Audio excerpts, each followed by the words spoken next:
قلبي دوما يغمرني من فيض ضياء آيات المولى تدفعني نحو العليا. بسم الله الرحمن الرحيم. الحمد لله والصلاة والسلام على رسول الله وعلى آله وأصحابه أجمعين. خود دلته په د اخر کې بیا یو څو فواید ذکر کیږي، څو قواعد ذکر کړي دي، نو هغه هم یو لولو او کېدای شي چې کوم نوې نقطه پکې را پیدا کو نو هغه وایو. لومړی فایده دی وایي که څوک شکمن وي چې دا او آخرني صفات دي، په کومو حروفو کې چې دا صفت نه وي په هغه کې به یې ضرور د دې صفت ضد وي. لکه په صاد کې دا ضاد ده، لکه په صاد کې استطالت ده، نو پاتې نورو حروفو کې به عدم استطالت وي. دا خبره موږ تاسو مخکې واضحه کړې ده. دې ته غیر متضاده ورته په همدې نسبت باندې وایي چې دا ضد نه لري. نو ستا په فکر کې وایي دا خبره چېرته تیر نشي چې په دریو حروفو کې صفیر ده، نو متباقي اخوته چې دی نو شپږ ویشت حروفه یا پنځه ویشت حروفه چې پاتې کېږي هغه کې عدم صفیر راشي. لکه څنګه چې موږ تاسو ویلو چې فحثه شخص سکت کې حمز ده او نورو کې څه ده؟ جهر ده. یا مثلا موږ اجیدو که قطابته کې شدت ده، لن عمر کې توسط ده او په نورو کې رخوت ده. دلته وایي دا تصور ته ونه کوي، دا شک چېرته ونه کوي چې یو حرف کې استطالت ده، اته ویشت حروفو کې اوس عدم استطالت ده. یا مثلا په دریو حروفو کې صفیر ده، په نورو کې عدم صفیر ده. یا پنځو کې قلقله ده، په نورو کې صحیح شو. داسې تصور به په دلته نه رامنځته کوي. صحیح شو. که داسې وي نو بیا د متضاده او غیر متضاده صفات ترمنځ فرق څه پاتې شو؟ بیا متضاده او غیر متضاده خو فرق هم دا ده چې هغه ضد لري او دا ضد نه لري. هلته دغه نهه وي شروع په دوو کې تقسیمیږي، څه به په یو کې او څه به په بل کې وي. نه، بلکې موږ خو دا ویلی و چې دا ځانګړي صفتونه دي او د ځانګړو حروفو دپاره. او بل فرق مې درته ویلو چې صفات لازمه متضاده د ټولو حروفو دپاره دي او غیر متضاده د بعضو حروفو دپاره دي. دا نقطه خو مې یاده ده که نه؟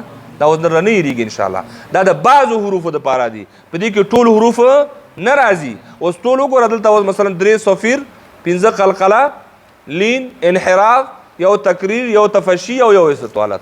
نور څه شول؟ د ټولو دپاره نه دي که نه؟ او صفات لازمه متضاده د ټولو دپاره دي. هره جوړه کې دا نهه ویشت حروف څه کېږي؟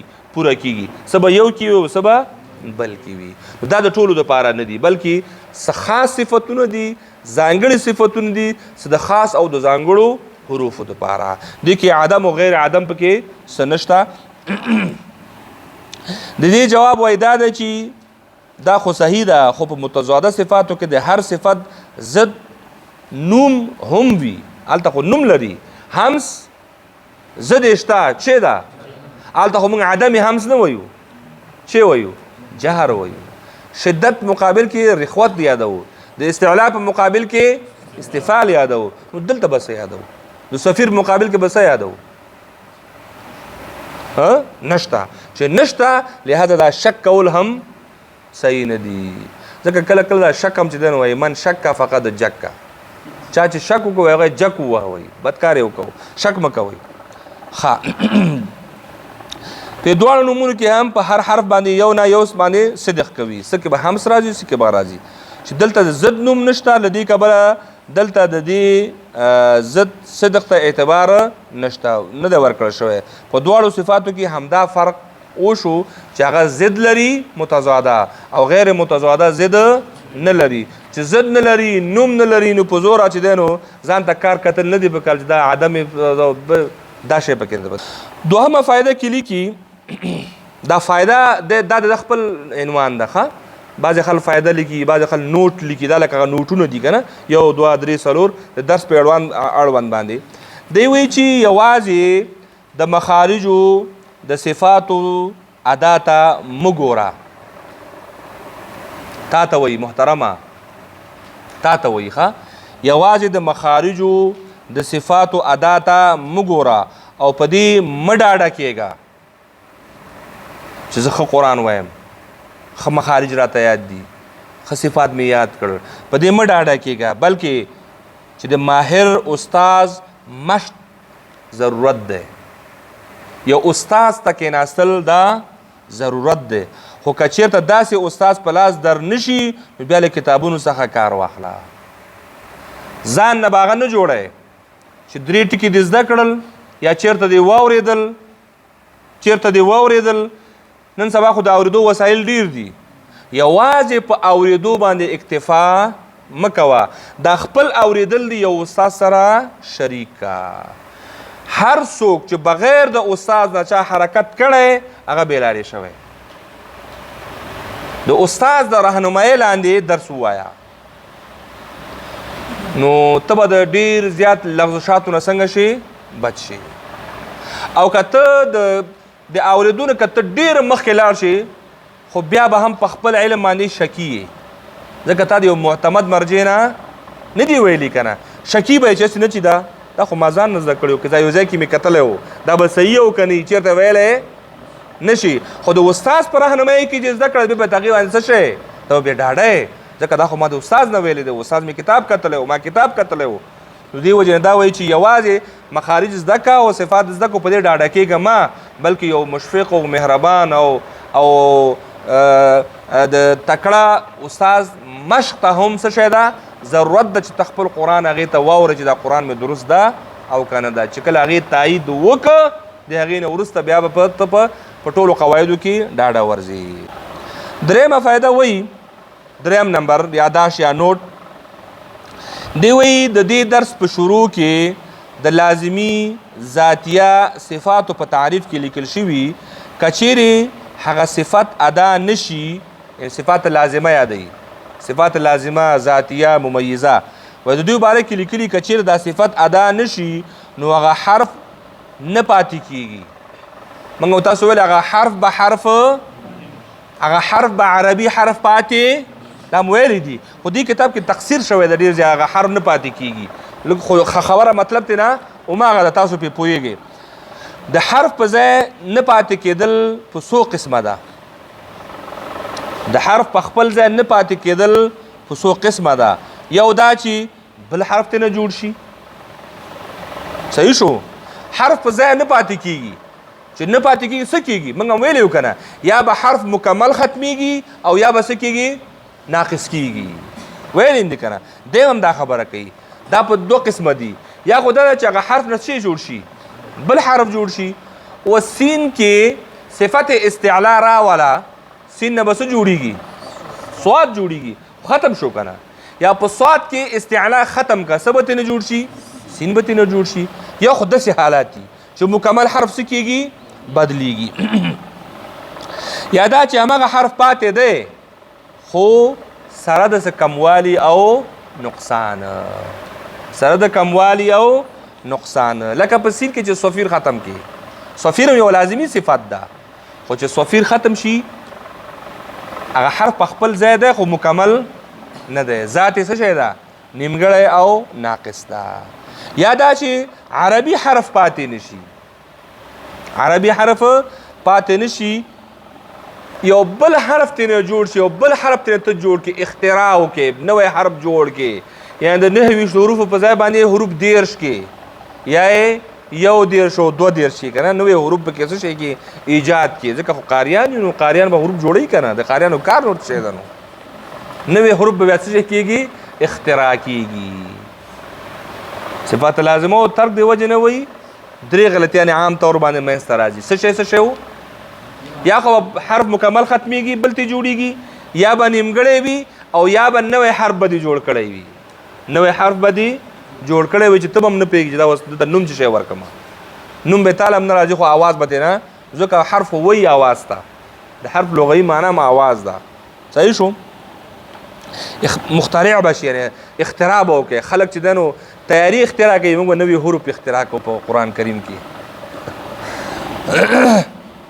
مخترع به وایي وګرځي ښه یعنې لوی کمال به وکړي چې نوی حرف جوړ کړي. همدا حال صحیح مخرجونو څخه د وتلو دی چې کله ترې بل حرف جوړ شي یعنې په صفاتو کې هم دا مسله ده او په مخارجو کې هم همدا مسله ده. کله چې یو حرف د صحیح مخرج ادا نه شي کله دا حرف د مخرج د وجه نه بل خواته اوړي یا ناقص کیږي نیمګړی کیږي او یا تینا بل حرف جوړیږي لکه مثلا د مثال به درته ووایم لکه فا ده فا کې موږ وایو چې د لاندني شونډې منځ او برني غاښونه د یو ځای کېدو نه اوس د برني غاښونو په ځای باندې که برني شونډه ورسره یو ځای کې 13 حرف جوړیږي فا په ځای چې جوړیږي پا جوړیږي صحیح شو که نه دقسې یعنی هم په صفاتو کې دا مسله ده او هم په مخارجو کې که صفات هم سیده نشي نو بل خوا حرف ځي او که مخارج هم سیده نشي نو بل خوا حرف ځي نو دلته وایي بل حرف به نه جوړ شي کله په دې حرف کې کموالی راشي کموالی رامنځته شي او کله بالکل حرف مخترع وګرځي یعنی بل شی ته بل خوا ته لاړ شي چې نوی شی ته نه ایجاد شي دا چې ځینې وخت په داسې غلطۍ باندې لمونځ فاسدېږي داسې غلطیو باندې حرف بدل شو بل حرف ته نه جوړ شو په دې باندې څه کېږي لمونځ فاسدېږي نو که داسې غلطي رامنځته شي نو له دې خاصې موقع څخه د معتبر عالم خبر کړي یو غلطي راغله ته مخې سره فتوا مه ورکوه یو عالم نه پوښتنه وکړو چې پلانکې مولوي صاحب دا تلاوت داسې کوي وګوره چې د دې مونځ فاسدېږي او که نه معنا دې ورپسې ولټوي مخې سره جومات مه پرېږده چې ولا زه خو اوس قاري یم ورور خپې بر اسمان ته نیو اسمان خو ما را ټینګ کړی ده د ملا پسې اوس مونځ نه کېږي ځکه چې دی اوس غونه نه کوي نو مونځ ورپسې نه کېږي یا دی اظهار نه کوي نو مونځ ورپسې نه کېږي دومره ډېر زر عجله مه کوه یو عالم نه مراد دا چې په دینی مسایلو د قرآن کریم په ترجمه او د تجویدي قواعدو باندې مکمل حاکم وي د هغې سره مشوره وکړو چې زموږ امام صاحب زموږ قاري صاحب زموږ حاجي صاحب زما پلار صاحب زما ورور صاحب دا داسې وایي آیا دې کې مشکل شته که واقعا مشکل تر فساده رسیږي معنوي فساده نو بیا خو د هغې مخه نیول پکار دي خبره ورسېدلې نو مخې سره چې دی نو جنجالونه به نه جوړوئ بیا علماو ته مراجعه وکوئ استادانو ته مراجعه وکوئ چې استاد تا ته څه وایي ځان نه به مفتي اعظم نه جوړی چې ولا زه خو اوس دلته به درس به دې صحیح نه اورېدلی نیم به ویده او نیم به ویښې والته به فتوی شروع کړي چې ولا زه خو اوس دا موږ کله کله ډېر عجله کوو عجله به نه کوئ صحیح ده ګزاره به کوئ او ګزارې سره به هغه عالم به ورته متوجه کوئ البته دا به خپل مسؤلیت ګڼئ هغه به ورته متوجه کوئ هغه عالم سره هغه استاد سره انډیوالي جوړه کوي مولوي صاحب محترم امام صاحب خطیب صاحب دغه مشکل ده نور بیخي جوړ دا یو ټکی پکې مشکل لري دا یو ټکی دا په یو ورځ کې جوړیږي او چې یو ورځ درته کېناستې د 15 چې پکې نورې ولیده اوهو دا خو سوری د دنیا دغه مجبوره کېږي چې دې شي ته کښېني او چې اول نه ورته وایي ستا په قرآن کې خو یو ټکی صحیح نشته هغه ولاکه در سره ومني ورته وایي نور خو د ماشاءالله بیخي قرات جوړ ده که نه دغه یو ټکي کې لږ مشکل دی کې به لږ همکاري وکړو دا صورت به درته زه زده کړمه په دې صورت کې چې 2 3 4 مخې ته نور راغلل هغه پوهېږي چې ده خو راته یو ویلی خو دلته کار خراب ده بیا به څه کېږي مناسب ځای خیر ده که تا سره مناسب ورته خیر ده زموږ استاد ته لاړ شه پلانکي قاري صاحب ته لاړ شه پلانکي مولوي صاحب ته لاړ شه دا د وخت ضرورت ده دا د الله تعالی کتاب ده نو هغه به انشاءالله په دې باندې څه کېږي یا هغه د تجوید مبادیاتو کې چې موږ تاسو کوم شیان ویلي وو که نه د قرآن نه حدیث نه سنن نه د صحابه و اقوالو نه دا ورته مخې ته کېده چې دا خلکو دا چټي نه دي ویلي ته یو ځل وګوره ده او دا مبادیاتو کې ورما په دې شي باندې ډېر فوکس او دا تجوید په اکثرو کتابونو کې دا غني لنډ راتاویږي په قواعدو باندې زه وایم یو څه ذهنن آماده کول پکار دي چې وره دومره مسایل موجود دي او تا سره هم دلایل پکار دي چې یو چا ته څه شی ورکړي قناعت ورکړي یو څه دلایل خو به درته موجود دي که نه الله دا وایي پیغمبر دا وایي د الله د قول علما دا را نقلوي پلانکي امام صاحب دا وایي پلانکي امام صاحب دا وایي پلانکي امام صاحب دا وایي ته چې نه منې نو بیا خو دومره خلکو باوجود دومره دلایل چې د ورته ویلې ان هغه هم کوم عالم وي واقعي عالم د هغې په سترګو کې به حیا راشي چې ولا مشکل ما کې دغه به جوړېږي انشاءالله دلته همدا خبره کوي چې مخې سره به فتوا نه ورکوئ بلکې یو عالم سره به مشوره وکوئ هغه حکم معلوم کړي چې دغه ځای چې دی غلط وایي حکم یې څه جوړېږي یا معنوي فساد منځ ته راځي او که نه راځي او که په خپله پوهېږي خو نور نه علی نور او که نه پوهېږي د نه پوهېدو په صورت کې عالم سره مشوره پکار ده چې دلته د فتحې په ځای کسره وایي د کسرې په ځای زومه وایي څنګه چل کېږي ځینې خلک وایي دلته مشدد مخفف کېږي یا مثلا سین په ځای سواد سره څه معنا راځي سین سره څه معنا راځي تا سره څه معنا راځي تا ته خپله معلومېږي چې معنا فاسده شوه نو مونځ ورسره څه کېږي فاسدیږي. څلورمه فائدہ وایي چې په مخارج او لازمی صفاتو کې چې کومې غلطۍ کیږي، ګوره متوجه شي، دا ډېر جالبې نقطې بیانوي. په مخارج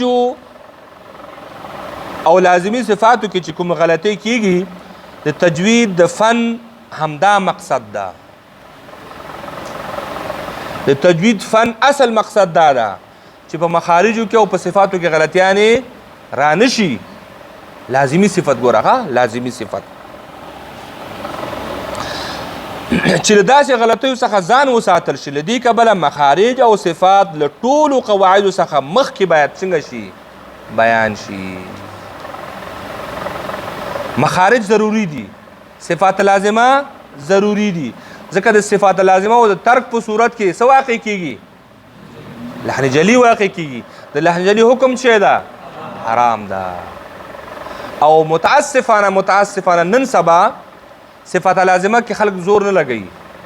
مشهور استادان دي، مشهور قرا دي، صفات لازمه کې دي چې نهایتي دغه نمونه وپیژني، نور په مقصد نه پوهیږي چې هم سمانا، جهر سمانا، شدت سمانا، او د غنی په پرې خودلو، د ادغام په پرې خودلو، د اظهار په پرې خودلو د شاګرد سرمنې واړولې. شاګردان یې مړه کړل چې غونه دې پرېښېده، غونه دې پرېښېده. او د غنی حکم خو تاسو ته معلوم ده، نو مونږ ورباندې څه لپاره؟ هغه ځکه مزینه دي، حسن او زینت برابروي. اصل شی صفات لازمه دي چې ذات د منځ ځي، په بل حرف باندې بدلیږي. موږ هغې باندې دومره کار نه کوو. یعنې موږ لازمي شی عارضي ګرځولی او عارضي شی هم لازمي ګرځولی. سرچپه روان یو، سرچپه روان یو. دلته هم دقه خبره کوي، اصل مقصود صفات لازمه دي، موږ صفات لازمه پرېښي دي.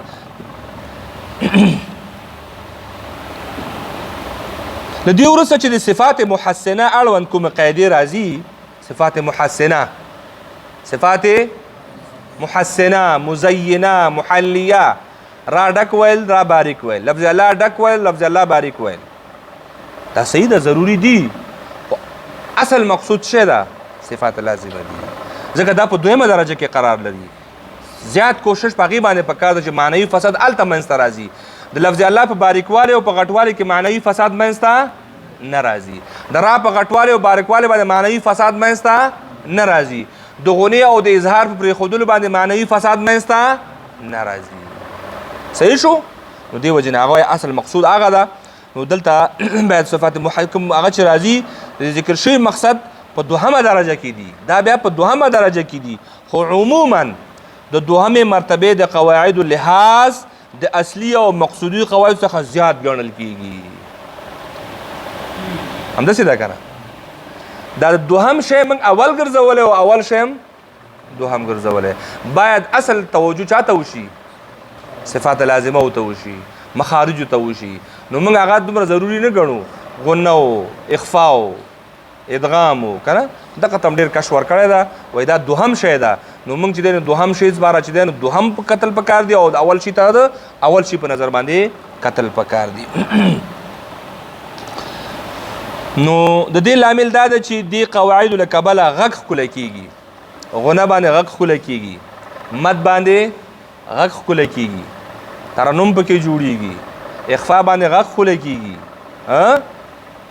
نو دا غږ ښکلی کېږي، نو د ښکلي آواز په خاطر باندې خلکو ټول زور امدوی ته ورکړی. نو هلته په شدت کې خو غږ مخه نیول کېږي. موږ هلته هم په زوره یو غږ پیدا کوو چې پکې شی روان کړو چې هلته هم که دا لږ اوږد شي چې هلته چې ځکه د هغه خو مطلوب مقصودي شی ده. نو دا وایي دلته ښکلی کېږي، نو د ښکلي آواز پسې خلک مړه دي. نو ځکه چې دی نو اصلي شی عارضي شوی ده او عارضي شی اصلي شوی دی. او خلک د ښکلي غږ ډېر کوښښ کوي، خو مخارج او صفات په غږ او ښکلا کې دخل نه لري. هغه ځکه هغه حروف جوړوي، هغه اصلي حروف او جعلي حروف درته ښیي. دلته خو دا په غږ کې څه تاثیر نه لري. چې نه لري نو ځکه خلک هغې ته هم توجه ډېره نه کوي. نو ځکه ورته لږه پاملرنه کېږي او لږه توجه ورته کېږي. وصلی الله تعالی علی خیر خلقه محمد وعلى آله واصحابه اجمعین.